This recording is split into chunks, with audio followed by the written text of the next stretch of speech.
alternative. Wait a second. Just got a recording in progress note. Anyway, hi you all. It's good to see you.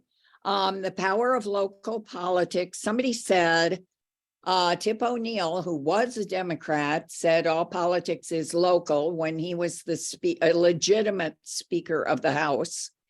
Somehow Democrats tend to focus national instead of local.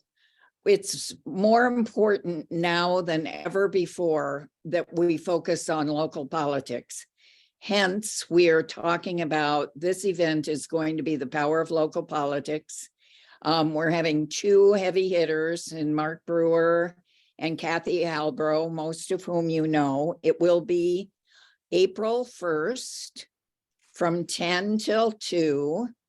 There will be our usual array of wonderful food, and it will be at the Benzie Dems headquarters or at another location.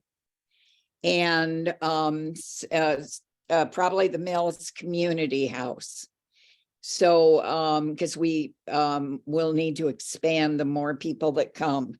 It's going to be very different than anything we've done before because we're creating a discussion. We want to have a conversation with everybody who comes. And our goal at the end is to leave with plans for the future. So we are going to be leaving with action plans that you all are going to help create and that will be embroidered into our work for the rest of the year and maybe even in the election cycle. Your opinion, I can't tell you how important it is to us. So you're going to be learning, the conversation will be held in the round. You're going to be learning how townships and county politics affect our daily lives. I bet most of you, just as an example, don't know that the energy crisis, once the bill passes in Washington and all that money is there, then guess who decides whether it's enacted or not? Your township. So it can pass there, but like Joyfield decided they don't want any federal money, so they aren't going to do anything. So that's the importance of it. We're going to talk about the really real importance of building and rebuilding community in these stressful times. Every one of you has a hand in doing that, and it's hard because some of us are angry about certain positions people have taken. We are fighting for democracy all the time. But if we don't have communities and if we aren't working together to help support each other, we aren't going to have a whole lot to go forward with. So we will be talking about that and need your ideas about what you do to build community every day. We're going to talk about how local politics changes America and maybe even the world. How your decisions, your participation at that level have this huge ripple effect outward. The suffrage movement is an example, the labor movement. All of these things had an effect on not just the United States, but on the entire world in a positive way. So again, please, we need to have a head count to know where we will be holding this fabulous event. And I left the email address in the chat. It's benziedems.com. Jana will not lose your note to her that lets us know how many people you will be bringing. And then we know how much food to prepare and we know where we need to hold this. So that's my story. Does anybody have any questions about this? We also are going to need help. We're, as usual, we have a little committee, but we'll need help setting up and taking down and doing all those sorts of things. So I'm looking forward to it, and I hope you are too. If anybody has any questions, we have to pass the microphone around here. Is it a one? Pardon me? Is it a one day event only? It is a one-day event. Okay, I wasn't clear on that. All right, thanks. Yeah, it's April 1st from 10 a.m. to 2. I mean, if we're deep in conversation in our small groups, we can extend it a little bit. So I'm imagining that it's going to be pretty dynamic.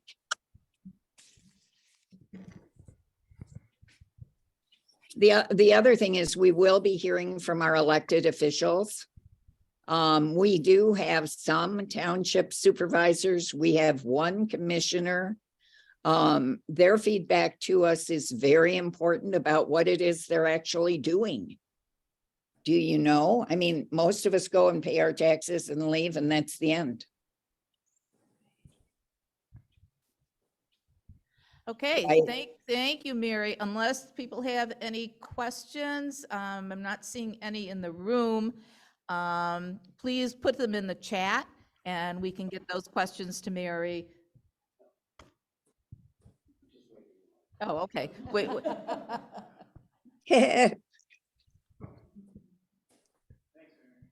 So thank you. You're so welcome. All right. So to show that we have some more local politics in action, we're going to hear from our county commissioner, Karen Cunningham. Okay, good morning, everyone. I'm Karen Cunningham for District 3, and I love this, Mary. The segue is local politics. Just recently, in the last maybe 2 weeks or so, since I'm still the newbie, I found a young man, Liam Dreyer, who started a nonprofit website to introduce high school students to kind of shadow and county and local officials. His site is called Government for Tomorrow.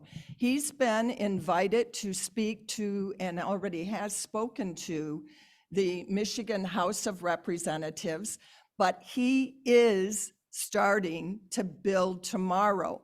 The students that serve on the committees, maybe follow a commissioner around, drain commission, dog catcher, I don't care who it is, but is with them. It is just as a, they don't vote, obviously, but it's training them for tomorrow and showing that they will make a difference. Also, the officials are looking at what, and hearing what these students are saying, these high school students, and listening to them.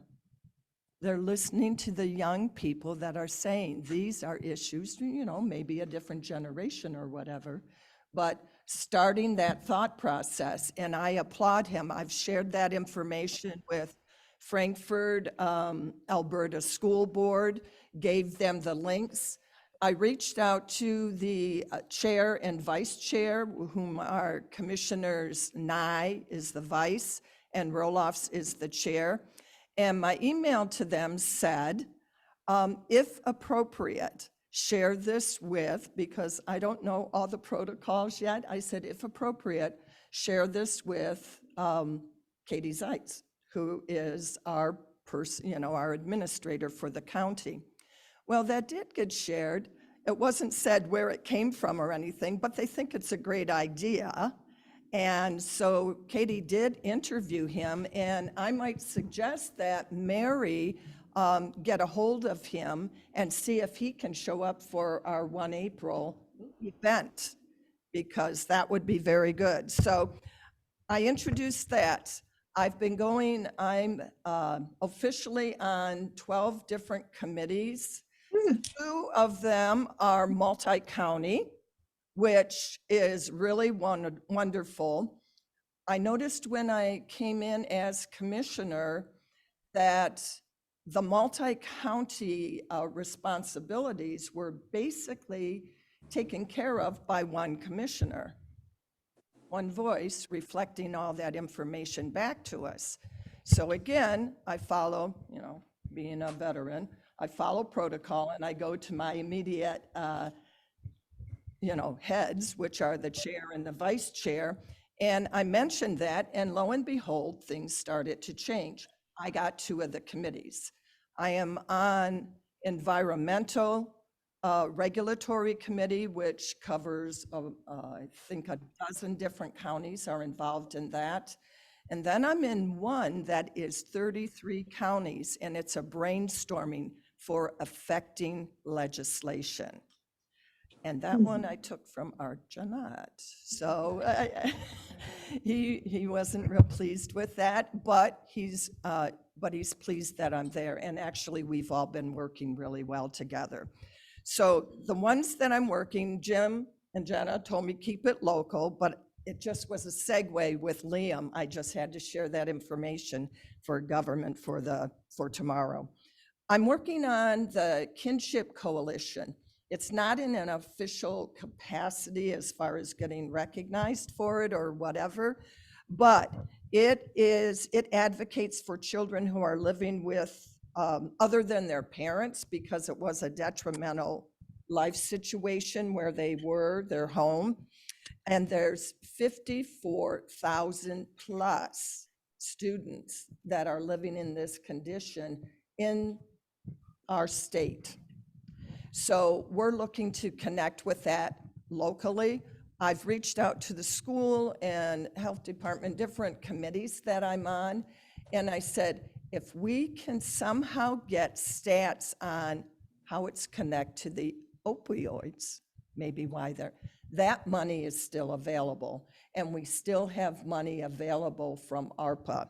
So working on that one. I'm going to skip down. I told you I shared kinship with the school board, Frankfurt, Alberta School Board. I've been to Roth and Kofia Coffees. Kofia Coffee. I've been to the Kofia Coffee, or is it Kofia Coffee? I don't know which one it is. But anyways, we are very, very fortunate to have her. She's astute and gives a lot of information. She's on the Ag Commission or the Ag Committee for the state, and so is John Roth.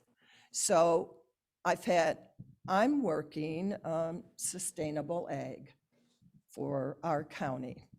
And I went to a biochar burn yesterday, and somebody that was at the burn, or 2 days ago, whenever it was, said, you know what you are, Karen, you're a connector. But it was you who told me you were really interested in that, and people started reaching out. Another person that really reached out, I got an email that said there's a lot of the forever plastics that are in this state. We are the most polluted state in the union. Not a good thing, guys. So I shared that with my township, which was Lake Township at that point, and their question was, what can we do about it? And in that point in time, I said, we don't have federal regulations for this. It's on the move and it's been introduced now. But I said it's at, again, Mary, local level. You can make a difference in your master plan. So I'm planting seeds, you guys, and making connections for people.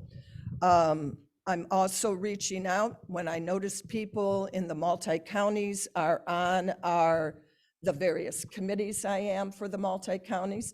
I always look, who's the Leelanau representative?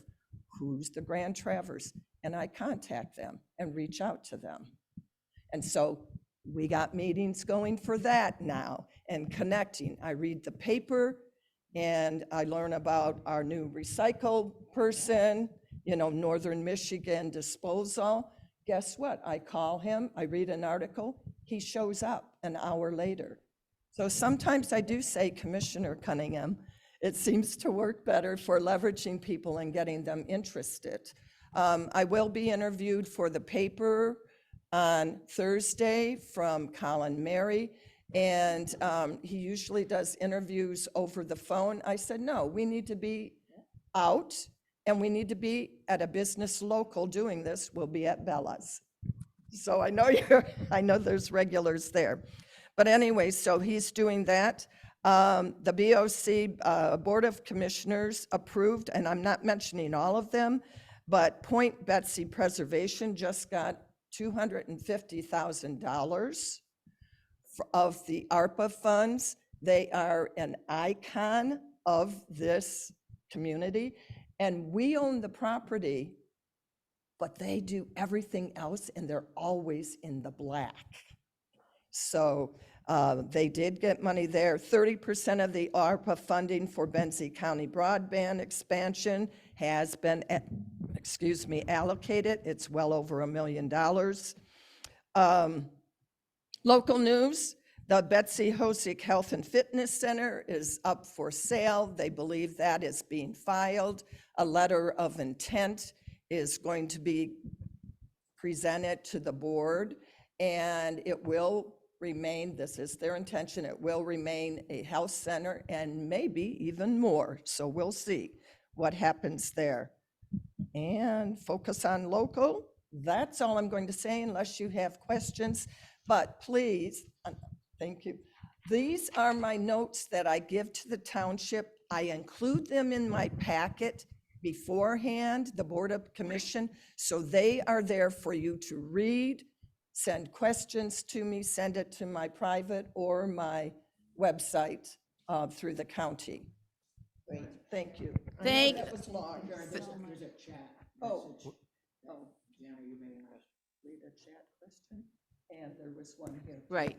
Well, Karen's a perfect example of why local elections matter, why voting matters, why having quality candidates in every single race from the top all the way to the bottom matters. So, I know we all worked hard for Karen, and Karen's delivering. So this is a result. I know we had a question here in the room. Stuart, did you have a question? Yeah, real close. Really quick is, the most polluted state in the country, that's kind of disturbing. I was not aware of that. I guess, is the basic reason for that is because of our manufacturing industrial history? Or is it because we're tied to so many of the Great Lakes? What is the major? Yes and yes. It's all links together, and Mark might be able to speak better on that, but that is my understanding. It's carried through water, and once it's ingested, it's forever. That's it. PFAS. You mean on? Can you clarify that a little bit? Do you really just mean we have more PFAS and PFOS pollution than any other state? Or are you talking about pollution in general? No, PFAS. Okay, thank you. That's what we have the most of. Great, thank you so much. Was there online questions, Mark? Yeah, we answered the online question. Aubrey came up with, the question was your email, and Aubrey put in kcunningham@benzico.net.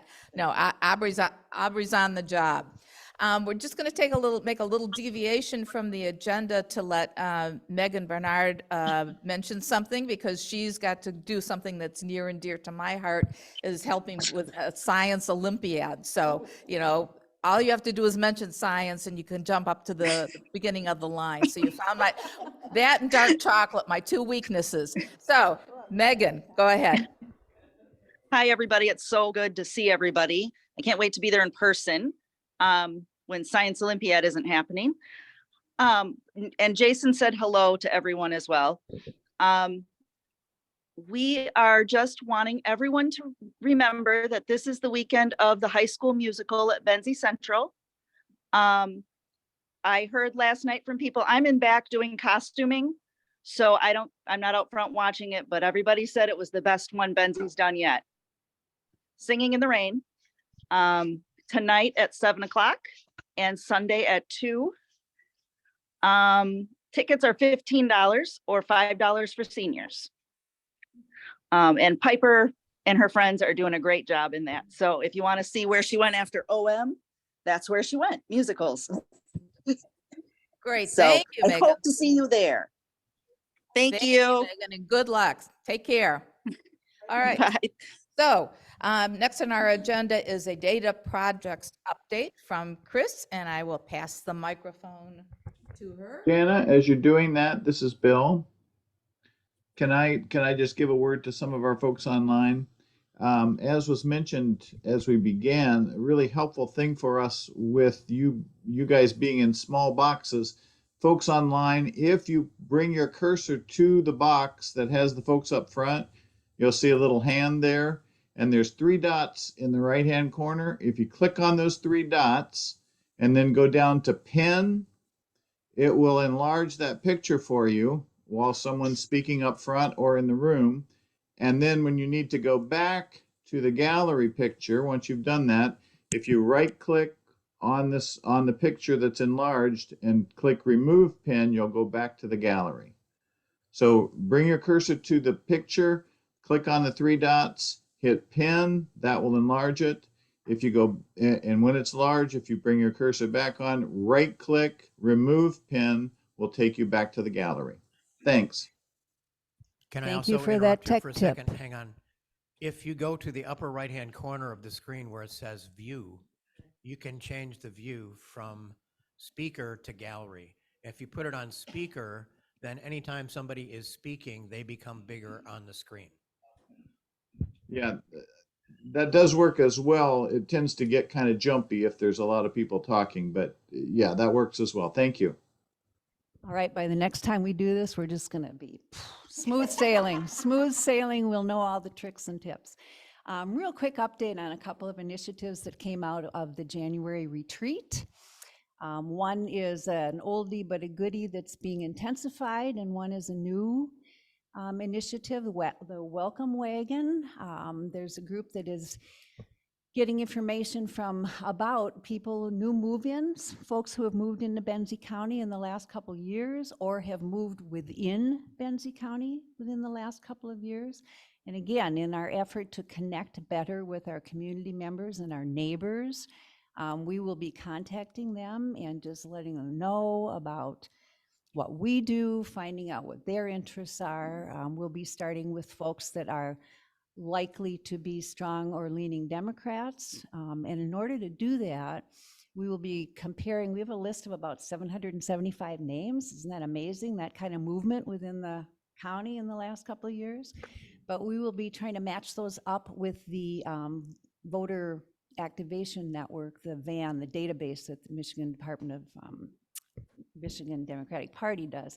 So trying to sort of ferret out the folks that we want to contact first. So you'll be hearing more and more about that.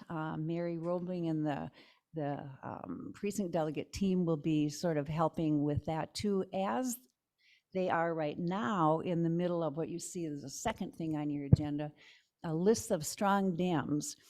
There are precinct delegates in each of our townships, and they're working hard to connect with their neighbors, to just get out, have porch conversations, which our friend Karen really capitalized on during her campaign, stepping up to people, having a coffee hour, making phone calls, but reaching out to say, we're here, what's going on with you? What do you think we should be doing? Can you get involved with us? Would you like to volunteer? Would you like to join the Dems? Would you just want to get engaged more and put a face to a neighbor? So the precinct delegates are doing that, and they all have some lists, and they've been divvying up names, and it's a nice intensification of those kinds of outreach that we've done before, but we're really scaling it up this year. So I think you'll start seeing some results about that.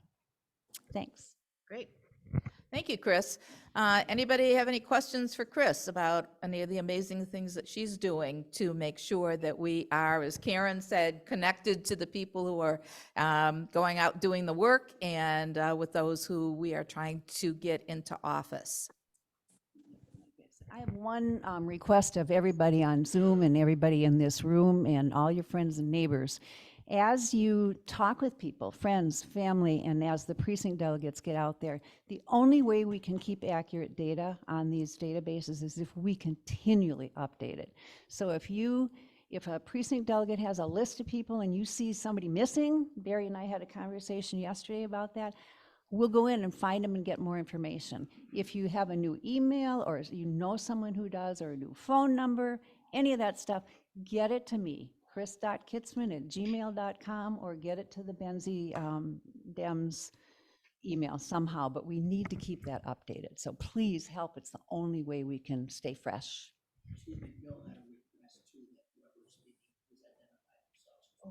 Yep, good idea. This is Jana again. And yes, what Chris said, ditto, ditto, ditto. Any questions in the office, in the audience here? Great. All right, moving on, we're going to do the lookout update from Deanne. And I think Deanne is on, so I will turn Hi, it. Jana. Hey, Deanne. Yep, how are I'm you? on Zoom. I'm good. I'm good. Excellent. Hi, everybody. So the Lookout program's going full steam.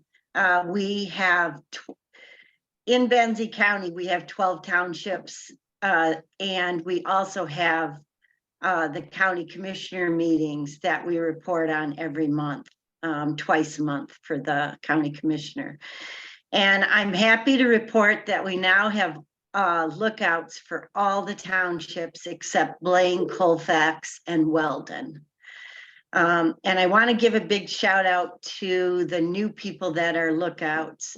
Give a shout out to Betsy Taylor. She's the new lookout for the city of Frankfurt. A shout out to Stuart McFerrin. He's the new lookout for Elmira Township. A big shout out to Elizabeth Shrake. She's the new lookout for Crystal Lake Township. And a big shout out to Diane Miller. She's the new lookout for Lake Township. We so appreciate all the lookouts that go to the township meetings. And they send out this report letting us all know the important local information from Benzie County. And we all know that that local information is so important for us to keep informed. I do have one request. We do need a sub for the city of Frankfurt for the next Frankfurt monthly meeting. It's next Tuesday, March 21st at 5 o'clock. So if anyone can sit in just this one time, you can shoot me an email and I can set you all up. I will put my email in the chat. So I just want to thank everybody that's doing all this good work, and I think it's a really great service to our county. So thank you. Thanks, Thanks, Deanne. You're welcome. Thank you, Deanne. And in fact, as I said before, I do monitor the email, and we get thank you notes from people who have received these reports. They're helpful, they're informative, they really do kind of fill in for having a local reporter sitting there to let residents know what your elected officials are doing, what they're doing with your money, what they're doing with other projects, and all these things affect you. So the lookouts are doing an amazing job. So thank you, Deanne, so much. Yes. Organizing them and, keeping them on task. It's really helpful and appreciated. Sure. Okay, well, the next update is going to be from Jane on the Rural Summit. Some people think that, if you're out in a rural area that nothing happens and they don't have to pay attention to us, but we've surprised them a lot, especially here in Benzie County. So Jane, you're up. Hi, everybody. Yeah, thank you, local people, lookouts. And thank you for Deanne for coordinating it all. Kathy Albro, as you know, she's chair of the Michigan Rural Democratic Caucus. And she's organizing, she and others, but they're organizing a summit. It will be April 14th and 15th. It will be at the casino in Sault Ste. Marie. The cost is $25, which includes 4 meals, snacks. They've reserved some rooms for a discounted price. you can contact them for the code if you, and then if you need assistance with getting there or being there, financially, they're going to try and help out with that as well. Those who have been invited to participate at this summit are the DNC, Michigan Democratic Party, Project 83, state central members, the governor's office, U.S. senators and representatives' offices, state legislators, county, district party leaders, presidential primary planners, national rural organizers, labor, tribal communities, and more. And I've got, can I put a link to a flyer in the chat? Does that work? I think it will work, Aubrey. Let's try it. Today's the day for trying all sorts of new things. So, what the heck? Okay, I'm going to try. If not, I can mail it to somebody to get it out there. Yeah, you could mail it to the Benzie Dems email thing, and I'll get it out if you can't. But come on, Jane, let's be brave. Let's do this. I'm doing it. Here I come. Chat. So it sounds like it's going to be a really an interesting thing and very important and timely. So I'm sending it now. Let me know if that opens. Or if you have any questions. Yeah. I'm not going to try it here, but we'll have some other people try it and let us know the results, and then we'll make a decision accordingly. All right, I'll just email you the flyer as well, Jana. Perfect. Thanks, Okay. Jane. Thank you all. Anybody have any questions for Jane? Okay. So Jane, sorry, I can't open the PDF, just so that you know. Okay, I'll send it to Jana and she can move it along. Is that right, Jana? Sounds good. Yep, Okay. that's perfect, Thanks. Jane. Thank you. And thank you, Paul, for being a great tester for us. We relied on Paul and Bill and a couple other people's while we were testing out this system. So, their observations and their experience is really valuable. Thank you much. All right, so the next one is going to be on the Wisconsin Supremes Postcard Project. And Wisconsin, we're Great Lakes neighbors. We had great success with postcards during the past couple of elections, and Cindy's going to let us know how we can help to our Wisconsin friends and neighbors get a really terrific Supreme Court justice elected. So Cindy?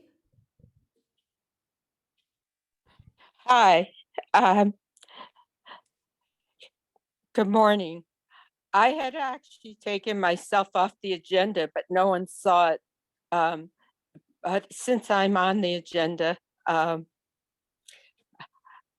postcard campaign for Justice Janet is fabulous, but it's getting closer to the April 4th election, and the blue wave system now says they are shut down. Maybe they'll come back up, but they say they're sold out. We know that we can do our own postcards, but when I tried to do the postcards, there was a glitch there. But the glitch may have been my 5 or 6 year old iPhone. So I didn't want to recommend to people to do things that were set up for failure. But Justice for Janet is a website, and as well as moveon.org for donations. And I have a little acronym for you for what the issues are. VAG, V-A-G, V for voters.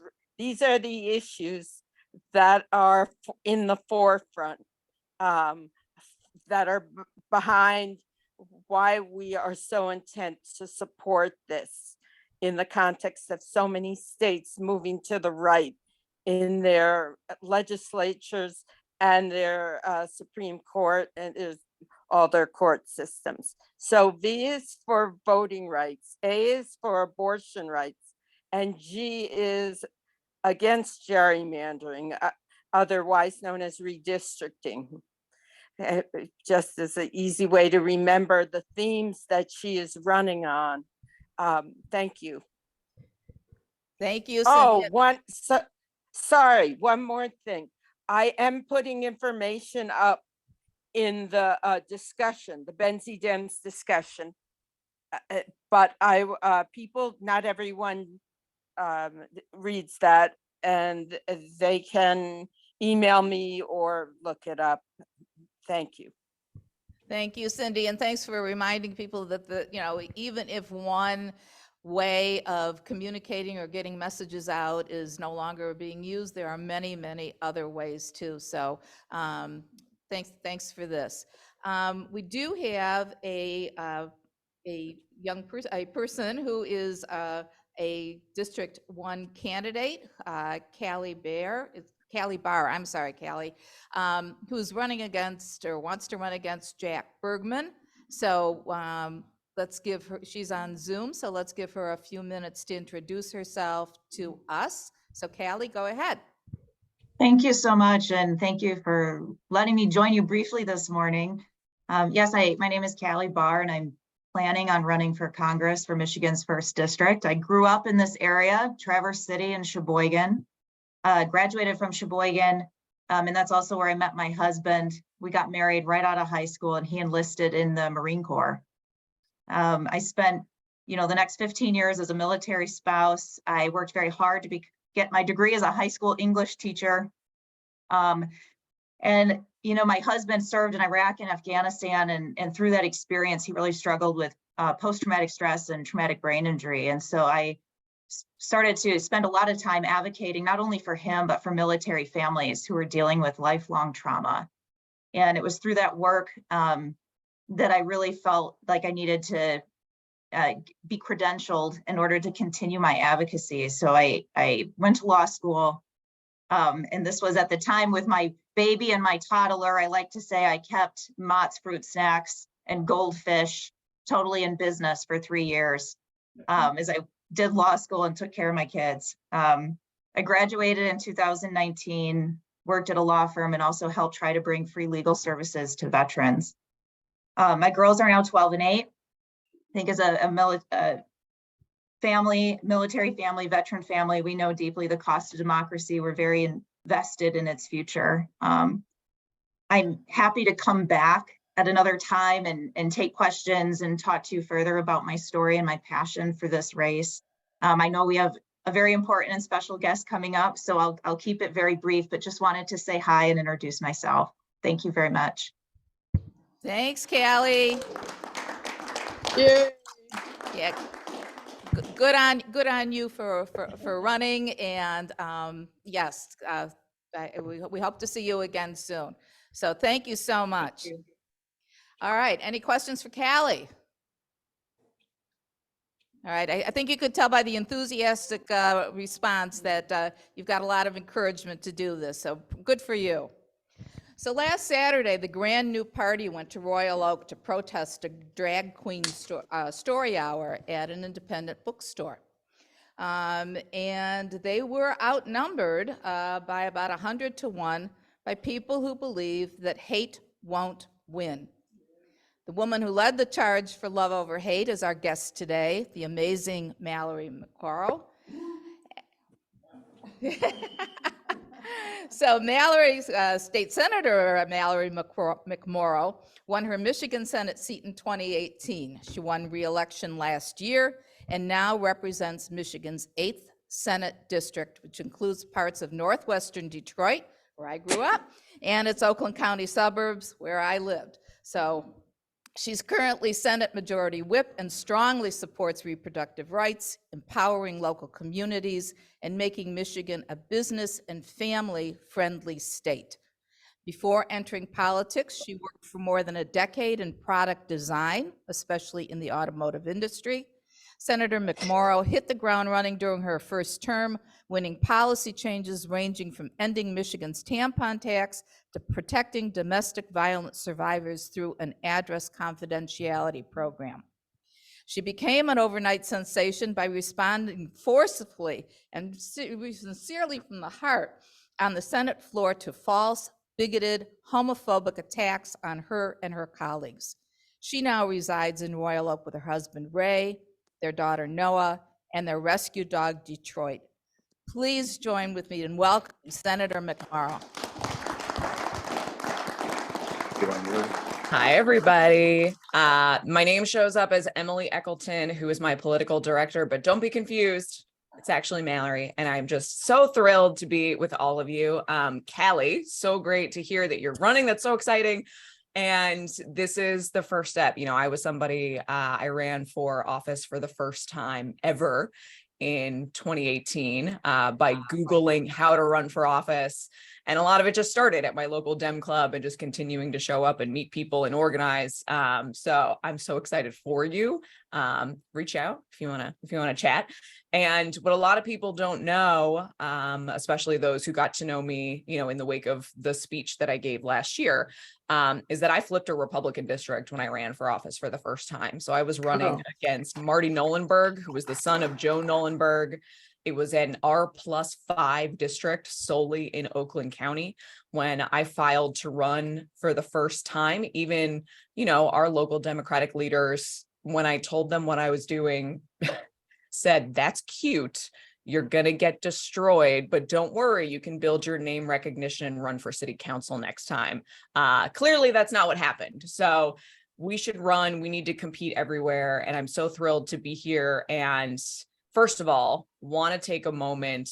We are now wrapping up the second month of our Democratic trifecta in the state of Michigan and in the state legislature. And it has just been a blinding pace of work that we're doing. But just want to take a moment to just acknowledge what we've done so far. We've repealed right to work. We restored prevailing wage. We repealed the 1931 abortion ban. We expanded the earned income tax credit. We repealed the retirement tax. And just this week, Governor Whitmer signed Elliott Larson expansion into law to expand our Civil Rights Act. And we passed an 11-bill gun safety package out of the Michigan Senate, which is on its way to the House. So huge, just unbelievable what we're doing. And there's a story that's running in HuffPo today, which picked up a phrase that I coined. Thank you. I love hearing the applause in the room. Michigan right now. And I have the privilege of traveling the country and working with the DLCC effectively as the spokesperson for state legislatures around the country. So I'm talking to people all over the country. Michigan is the beacon of hope right now. We are the anti-Florida. We are the anti-Ron DeSantis. We are the anti-hate. And we're showing the way forward. And it's led by women, which is incredible. And we're showing that, you know, as Governor Whitmer said, bigotry is bad for business. So we are showing that you can be an open, welcoming state, that everybody in Michigan will be welcome for who you are. You will be protected, and we are going to create economic opportunity for you. So I want to run through kind of a little bit of how we did it. And then I really wanted to introduce myself by sharing that I flipped a Republican district, because I look at a place like Benzie County and you're next, right? I was up at a fundraiser for Betsy Kofia last year towards the end of the election, and it was amazing, just the energy there. We have to connect with each other as a whole state. You know, those of us in Metro Detroit and Kent County and Northern Michigan, we have to go everywhere. So this will not be the last you will be seeing of me as we head into the next election cycle. So how did we do it this year or last year? One of the things that was really incredible about last year, you know, I never, ever expected that I would wake up one morning to the news that a colleague of mine decided to call me a groomer and a pedophile to fundraise for herself. And it just absolutely floored me. And what a lot of people may not know is that same day that that email went out, I was visiting a high school in my district. And usually when you visit high schoolers and you talk about being a state senator, it's not a particularly contentious conversation. They usually ask, you know, how long is your commute? Do you have any internships? And we go from there. But the first question was a girl who raised her hand. This was in Bloomfield Hills, Michigan. By the way, Mitt Romney's hometown, just to level set. And she said, why are there all these bills targeting the LGBTQ community? And then she followed up and she said, I'm queer. Why does my state hate me? And that just gutted me. I don't know how you can do this work and look at a kid who's just trying to belong in this state and figure out the way forward. I remember how awkward I was when I was a teenager, and it just gutted me. So that night I came home and I reflected on the fact that, even though this was a colleague attacking me, I was fine. I'm relatively comfortable. I'm married. I have a privilege that a lot of people don't. But I really worried about kids like her and who is standing up for her and who is shutting this down. People asked me, why didn't I just file a lawsuit against my colleague? And that would have protected me, but it wouldn't have done anything to stop it from happening. So I decided to respond in the way that I did. I spent all night writing a speech and crossing things out and writing them again. I very intentionally, in the remarks that I gave, I didn't say Republican or Democrat once. I didn't name call back. I didn't attack the person who attacked me. I talked about myself, and I talked about how my mom raised me as a single mom, how I was raised in the church, and what it meant to be of service, and that people are lying to you, that if you are hearing from Republicans who are going after trans kids who want to play soccer, the reality in Michigan is there are 2 kids in a state of 10 million people every year who go through the process that we already have in place to play on a sports team that matches their gender identity. And it's just people lying to you to make you so angry and hateful and fearful towards somebody you don't know, that you don't even notice that they're not doing anything to help you. They're not bringing your healthcare costs down. They're not fixing the roads. They're not improving our schools. And that was the connection that I wanted to make. And I had no idea in my wildest imagination that I would get the response that I did. I posted the video of my speech on Twitter, and within a couple of hours, Hillary Clinton retweeted it. 12 million people saw it within the first 24 hours. I was on TV all week, the rest of the week. And by the end of the week, President Biden called me, and I missed his phone call, which was horrifically embarrassing. So fun fact, the president leaves voicemails. I did not know this.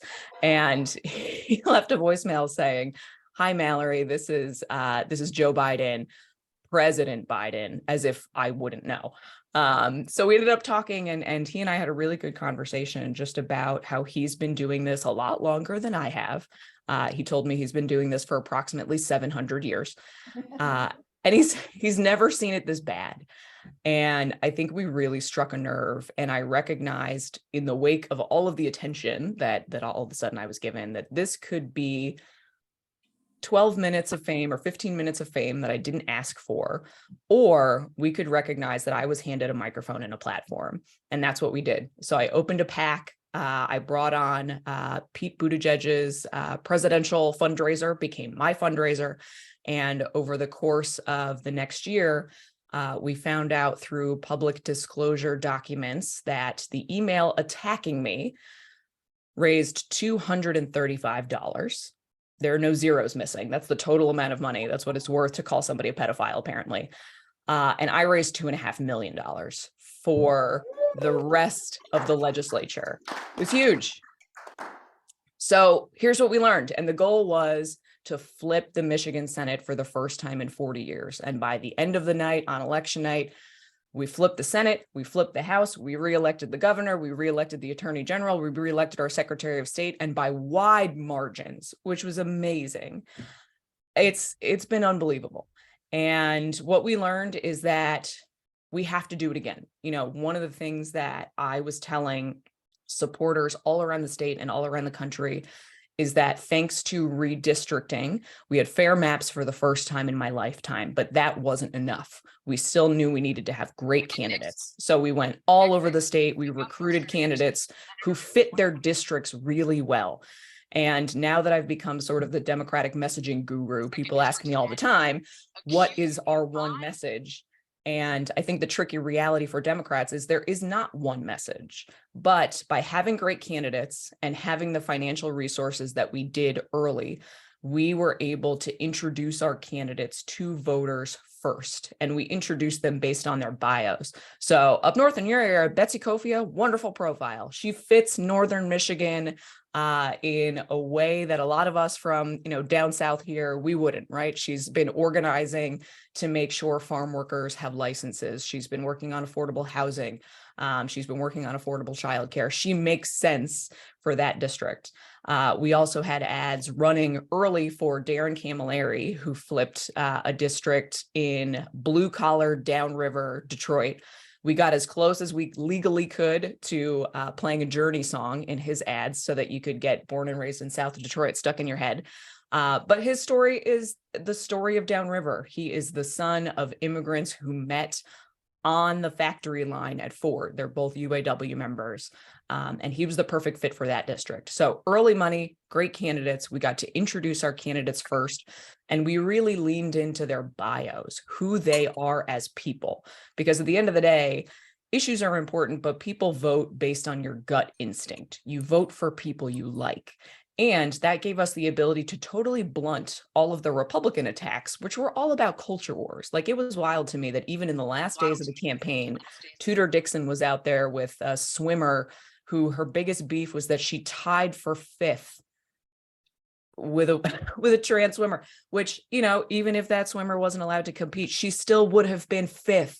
I did not understand what the anger was all about. So all of what they were doing was culture wars. We were out there talking to people. We were making connections.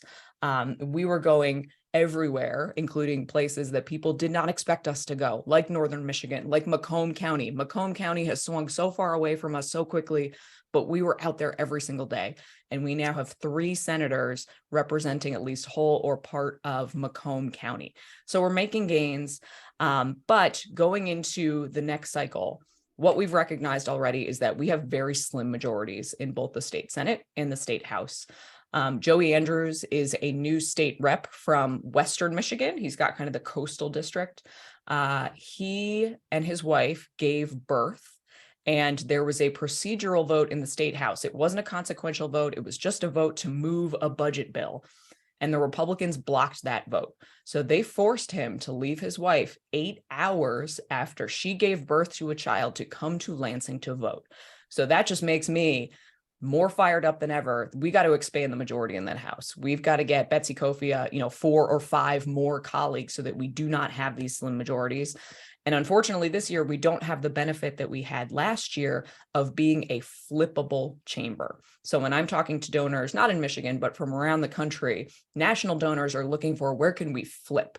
And what the Republicans do a really good job of that we need to learn from is building long-term sustained power. So we were the shiny new thing in 2022. Now we have to keep growing. So that's going to require year-round work. I'm so excited that you're all here to help do that work, because if we do great work in Lansing, but nobody in our communities know what we're doing, it's not going to matter. So there's that whole life cycle of we're passing bills. We got to get back out on doors. We got to do community events. We have to do town halls. We have to keep up kind of a year-round operation so that people know all the great work that we're doing and how it benefits them. I could keep talking. As you can tell, I get really fired up about all this stuff, but I want this to be conversational. I know that when you guys reached out to me, there was some interest in talking about how to make gains in the suburbs. There's burgeoning suburban communities up there. So I'm happy to take any questions. This is your time. I'm just so thrilled. We should all be so proud. I'm so proud of Michigan. Michigan is doing something really incredible. We're making history, and the rest of the country is taking notice. So thank you for all of you for being here, for putting in that work. And with that, I'll take any questions that you might have. Thank you, Mallory. My goodness, that was absolutely terrific. And I think that there's a few pieces of cherry pie the next time you come up this way. Just let us know. We'd love to see you in person. So we do have a question in the audience. Barry Hahn has a question. So Barry. Hi. Barry Hahn. I live in Beulah. I don't have a question, but I met Mallory. We met up at Glen Arbor last summer. Thank you for coming out. And I just want to say I'm 64 years old now. Depending on how you do the math, I've been a Christian and a Democrat for all 64 of those years. And I just want to thank you for the way you handle all aspects of what you're doing. You're doing a fantastic job, and you're making us see that that other party does not have a lock on, well, anything rational or good. And you're doing a great job. Thank you for that. Thank you. And it was so great to me. It was so beautiful up there. You know, we picked the first, I think it was the first week of fall colors, and it was the absolute perfect time to come up there. So thank you. We don't have a question in the chat, but there is a comment from Aubrey Parker saying, yes, yes, yes, I love everything that Mallory is saying about the human approach, bringing humanity back to politics. We have another person saying, thank you, Mallory. We appreciate you and others making Michigan the anti-hate state. I think we have a Steve, do you have a question? I don't have a question, but I just want to remind all us older kids that are here this morning that when we listen to what Mallory has to say, put ourselves back to her age and put herself back. We were her back then. It is now their world. And when you find a person like Mallory that sees a wrong and you know they're going to do everything in their power to make it right, that's the Democrat we want in office right there. And thank you, Mallory, for your services for all of us, especially us older kids. You do our hearts good. Thank you. That means so much. And so something that has been, doesn't capture the headlines, but something I am more proud of than I think anything else over the past year. My mom lives in Bucks County, Pennsylvania. Also one of those, whenever you watch, you know, election nights, Bucks County, Pennsylvania is one of the swingiest counties in the country. And my mom has come out of activism retirement, and she is now very active at her local school board, standing up every week against book bans. And I couldn't be prouder of her. So she called me. She was like, I'm really nervous. I haven't done this in a really long time. And we walked through what she was going to say. And now she's flexing that muscle. She's doing it every week. So we can all do it. It's awesome. Well, as Mallory said, you know, we can all do it. You know, everybody can't do everything, but everyone can do something. So thank you, thank you, thank you. Is any more questions for Mallory? There's 2 hands up. Okay, Cindy, do you have a question? Yes, I do. It's a little bit programmatic, but I just want to know, with all your energy, enthusiasm, your ability to visualize us growing and changing and making Michigan into a model for the nation, instead of being remembered for what happened in 2020 at the Capitol on April 15th. With all that, do you see a pathway for helping Flint? Yes, absolutely. Jim Ananick was our previous Senate minority leader out of Flint, and is one of my closest, my mentor, my friend, you know, believed that we could flip my district when not that many people did the first time I ran. And what's happened in Flint over the past few years, you know, when we talk about removal of lead water lines, that's an issue everywhere. You know, the switching of the water source to Flint accelerated the issue. But as we're seeing, not only around the state, but around the country, this is a real issue. So Flint is on the leading edge right now of line replacement. They have a more rapid line replacement schedule than any other city in the state. But there are still long-term impacts, especially for kids who are impacted, who are going to need lifelong learning and mental health and physical health supports. And there's also an issue of trust. You know, something that Jim tells me often is a lot of residents still want bottled water, not because the issue hasn't been fixed, but because they were lied to. And there is an issue of rebuilding trust that I think is on all of us doing this work. And a lot of that is just showing up, you know, especially something I noticed over the course of the pandemic, when so many of us were forced online.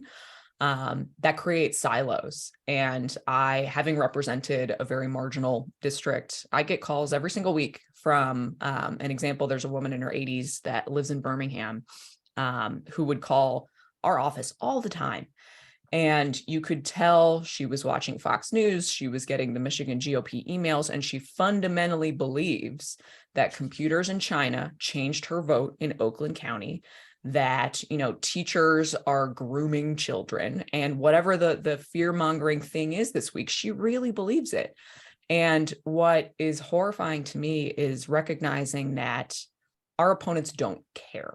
They don't care that they're taking advantage of a vulnerable woman in the same way that there were officials who did not care that they were taking advantage of people in Flint, that they knew better and they didn't do anything about it. So a lot of it is making sure that we yes, do the work to fix the issues. But the other piece of it, which is the less tangible, is rebuilding trust. That is just showing up. That is just talking to people. And I think a lot of that is for a lot of us, and I have to check myself often, is assuming that most people are good. Most people come from a good place and are not malicious. And we just have to show up and listen sometimes. So yes, I think that it is on us. We all take that very, very seriously to do right by Flint and the rest of the state. We are the Great Lakes state. Clean water should be a right. Every single person should have access to it. Thanks, Mallory. We've got a question here in the room. Hi, Senator McMorrow. This is Michael Hertz. I am a recovering obstetrician who grew up in Huntington Woods, in the shadow of the shrine. Yeah. And, I wanted to just raise the issue with you of House Bill 4156. I'm not sure if you're aware of it yet, but it would add Michigan to the National Popular Vote Compact. And I'm hoping that you will put your wonderful voice in support of this so that we don't need to worry so much about the defects that occur in the Electoral College. Well, I've got great news for you. I don't know the equivalent Senate bill number, but it was introduced by Stephanie Chang, and I have already co-sponsored it. So I'm a step ahead of you. All right, we just have two more questions if you've got the time. Yeah, absolutely. Okay, great. Jane? Hi, thank you for coming here to Benzie, even virtually. I just want to say, when I was able to really sit down and digest all that you have done, you Michigan Dems have done last week, I literally had tears to my eyes, and you're really filling me with hope. We have such an opportunity to make change for all of us, and people like you are doing it. Thank you so much. Thank you. And that's an important point, because I think for those of us who do this work, I think we're always caught up in doing more work. And it's hard to pause and just recognize what we're actually doing.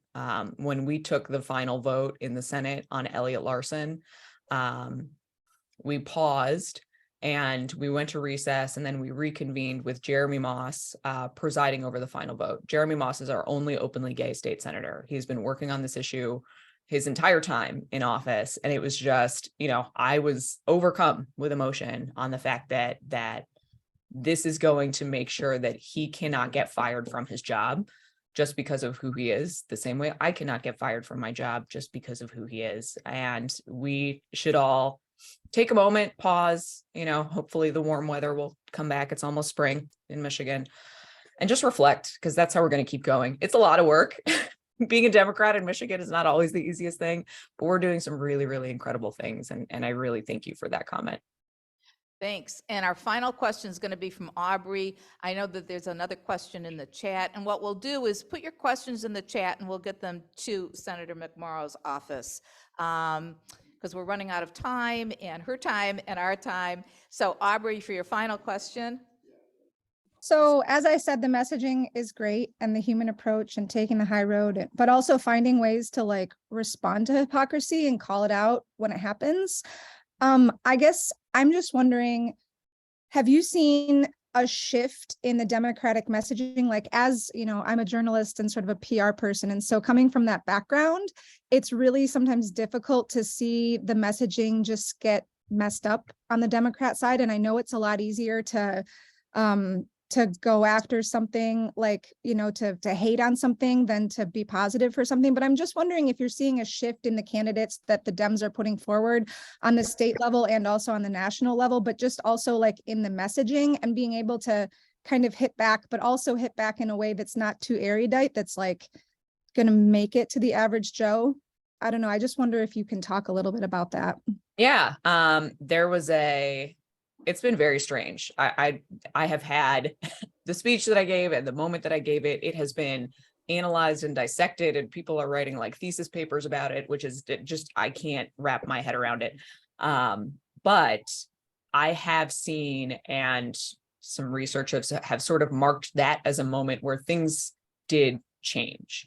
And something that I tell my staff all the time, and anybody who will listen, is, especially as Democrats, like, we love research and data and analysis. That's not going to move anybody. It just doesn't. It's not how our brains are wired. Our brains are wired through stories. So I always try to tell people, talk or write like you would talk to your friend at a bar. Simple language, you know, show some energy. Something that I heard from a lot of people after my speech was that people connected because they felt like I was as angry as they are. And too often, and this is true, I think, especially of women, we're told that to be professional, you know, we got to like keep it together. But emotion can be powerful. And especially with how much is going on in the country and the world, I think we have to show emotion. We have to show that we're willing to fight for people. And I'm really encouraged by what I'm seeing. You know, there's a state rep in another state who has been filibustering for weeks now to block anti-trans legislation. Like, that is not something that would happen in the Democratic Party until very recently. And I think the key that I'm trying to convey to people, and I've seen a lot more people do this, is making that connection. You know, I think too often Democrats have been sort of caught in the trap that's set for us. And a good example of this was critical race theory. You know, when all of the argument around critical race theory started, Democrats' response was to start to explain, well, critical race theory is a graduate level theory and it's not taught in K-12 schools. And that missed the point, because Republicans and Christopher Rufo, who started this whole thing, admitted openly that their goal is to get anything related to diversity, equity, inclusion, accurate teaching of history to be connected to CRT, just as a feeling. And I think the stronger response for us to just reject it and call it out is ridiculous. You know, so let's not get into the weeds on, I had some right-wing radio that I go on sometimes just to, you know, balance it out, you know, asking me questions like, well, when should kindergartners be taught about trans sex acts? As if that's a thing that happens. And rather than get into the weeds on like when it should happen, just say, it doesn't happen. That's ridiculous. You know, if anything, kids are taught there's a lot of different types of people who exist and people are welcome, right? Like that's all. And I think the more that we can just reject it, something that I have been doing when I'm continually invited on national news to talk about things, is point out how just weird it is. Like, the fact that Ron DeSantis and some of these Republican governors and legislators want to track girls' periods is creepy and weird. And like, we should just reject it instead of getting into the argument about like, you know, protecting women's sports, because I'm sorry, excuse my language, it's BS that all these people suddenly care about women's sports. They never cared about women's sports. So I think that's our strongest, to your point, talk in normal language. I think a lot of people want to see, like, the reason why Donald Trump was popular is because people perceived him as a fighter. So we have to fight and call them out for being creepy and weird, and just get back to that connection of all of these culture wars are not solving your actual issues. And then that's the connection where even if you don't know anybody who's trans, or even if you don't have a fight in, you know, LGBTQ rights, that you connect with it. You get like, oh, you're right. This isn't bringing my healthcare costs down. What are they doing and why are they focused so much on this? Thanks. We've got one last question here in the room, I promise. All right. My name's Stuart McFerrin. I live here in Benzie County, and I'm a big fan of Shannon Watts and what she's accomplished with Moms Demand Action. And I've also been in touch with Megan Wick. She's the lead in the local Traverse City chapter of Moms Demand Action. And she was telling me about the Michigan Advocacy Day on Thursday, April 13th at the state capitol. Are you going to be able to go to that? I hope so. I believe so. Before I even ran for office, my first citizen advocacy day was with Moms Demand Action, and I was terrified. So I encourage everybody to go. I just remember how like unnerving it was, and I didn't know what to say to my legislators to encourage them to take action on gun violence. Please come. It means a lot. Like I said, our bills, it's an 11 bill package that moved out of the Senate. I am the primary bill sponsor on the red flag laws, the extreme risk protection orders. I've been working on it for the past 5 years. Believe it or not, is the first bill of mine that has ever passed 5 years later. So please come. The bills will be moving to the state house. They'll be going through that process there. We passed them along party lines in the Senate. We didn't get a single Republican vote, which was deeply disappointing. But please come. If I can be there, I will be there. But talk to your legislators, talk to your reps, Republican or Democrat, because these are, the bills that we put up. These are things that 70, 80, 90% of Michiganders want. And the more that you are there to talk to your elected officials, the better chance we have of getting bipartisan support that we should have on them. All right. Well, thank you. Thank you so much. You've been so generous with your time.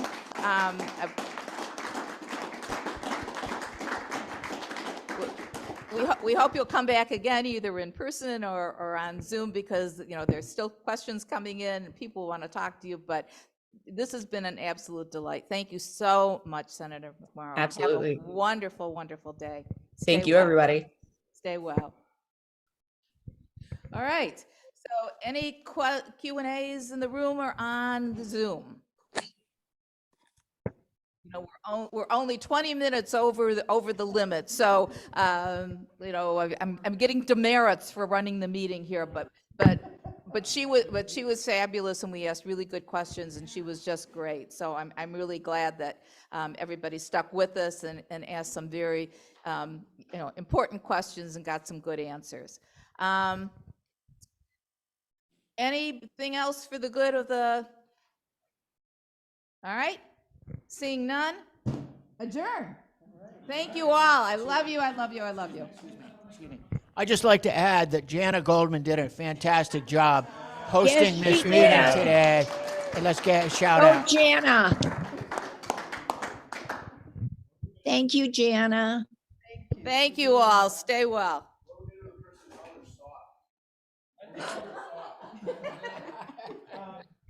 No need to put everything away. Thank you, everyone. Great job. It really went well on Zoom. Sound was great. Everything went really well. Thanks, Jana. Thanks, Dustin. Well, thanks, Bill, for being Thanks, everybody. Good work. The Zoom host. Really good work. Everybody have a great day. I gotta turn this off. Everybody Just have a a second. great day, and I am so proud to be a Benzie County Democrat. Me too. Easier said than done. Where is it? Thank you, Jana, for running the meeting so effectively. Have a great day.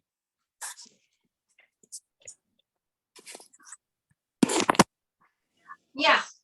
So long. Thank you, everybody. That was Bye, amazing. Cindy. Bye. No. No.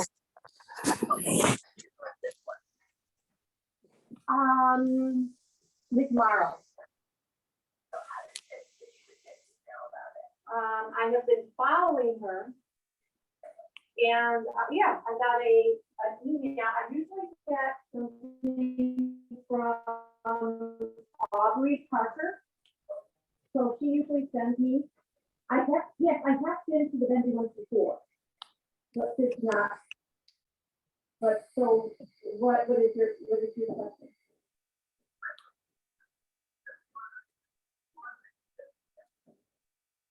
I wondered the same thing.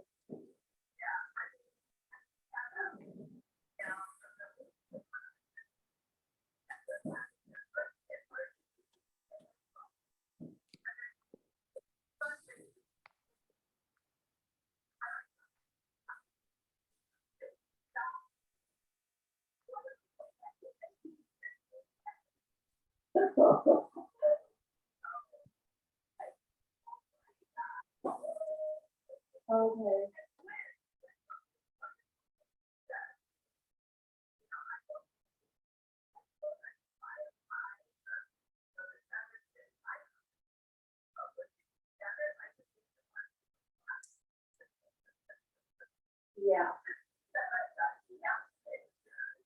Yeah, yeah, so yes,